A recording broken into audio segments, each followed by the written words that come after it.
The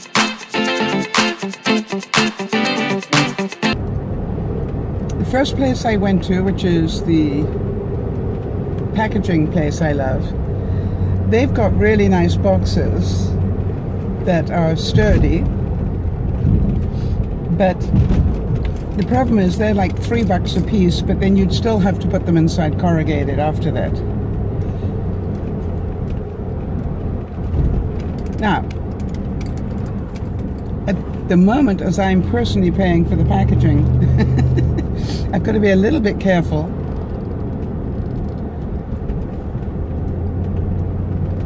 About the cost, because I know the actual cost of mailing them is going to be horrific. So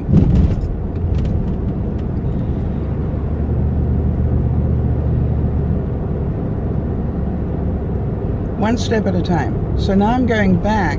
Oh, by the way, I went from that place to FedEx, and they also, at the place where I went, couldn't help as much as I wanted. So now I'm going back to the UPS store because I'm pretty sure that they're going to have the corrugated boxes that I want and the bubble wrap, because I think that probably is the way to go. But I'll get their feed on that. So it all takes time, but as I'm certain you all understand, as in life, everything's easy once you know how to do it. So today's little out and about is about finding out everybody's input on how best to do this. Now I know that I can buy the boxes via Uline, which is a company that sells that sort of stuff. I know I can do that without a problem at all, once I know what I'm buying. Because I don't want to go buying the wrong box and then find, look, that doesn't work when you're sending stuff internationally, or that doesn't work when you're trying to send it this way, or that, so that's why I want the mailing people, the people who actually do it for a living, to advise me as to what they do.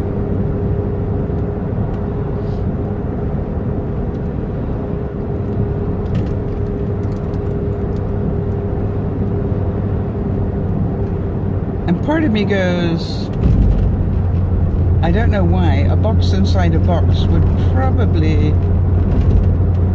be a good idea internationally.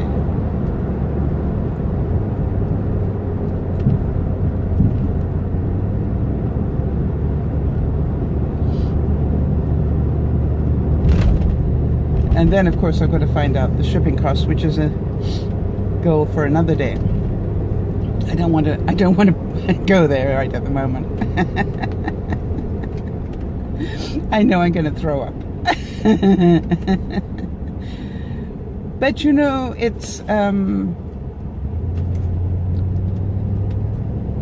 it's all important, and it's all learning. It's all part of what I want to learn. And you can look at it and say, wow, this is a really expensive hobby. And you're right, it is.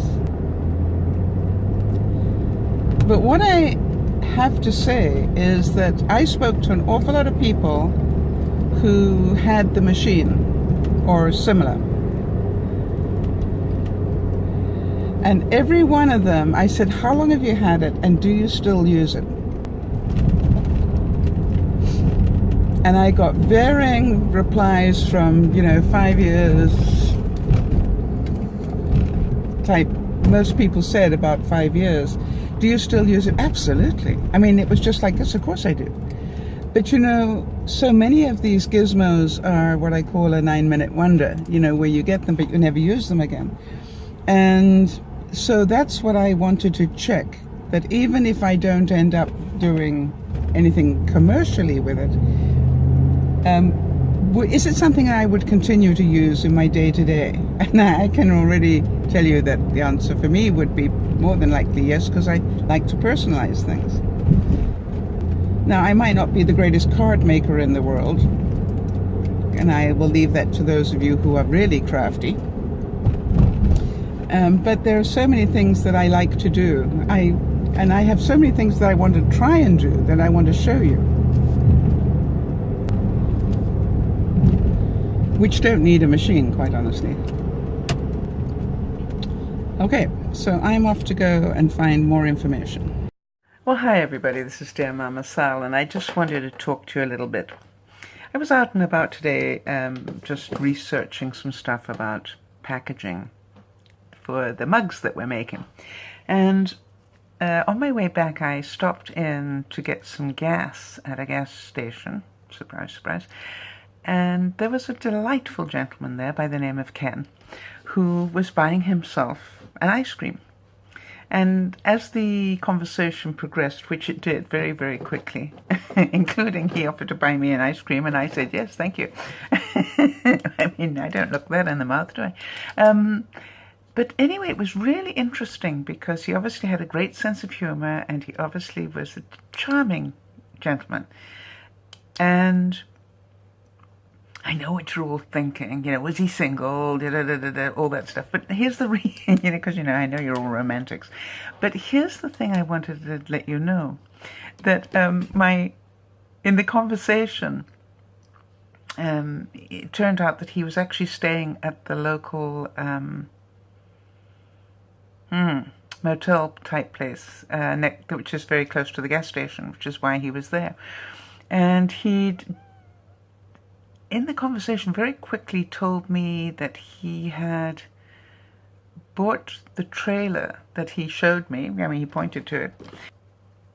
And then you got a real sense from what he said that he'd had some bad health news, and that he had sold up his condo and bought the trailer. And, I really got a sense that he was doing the final sort of run around the family and friends type trip.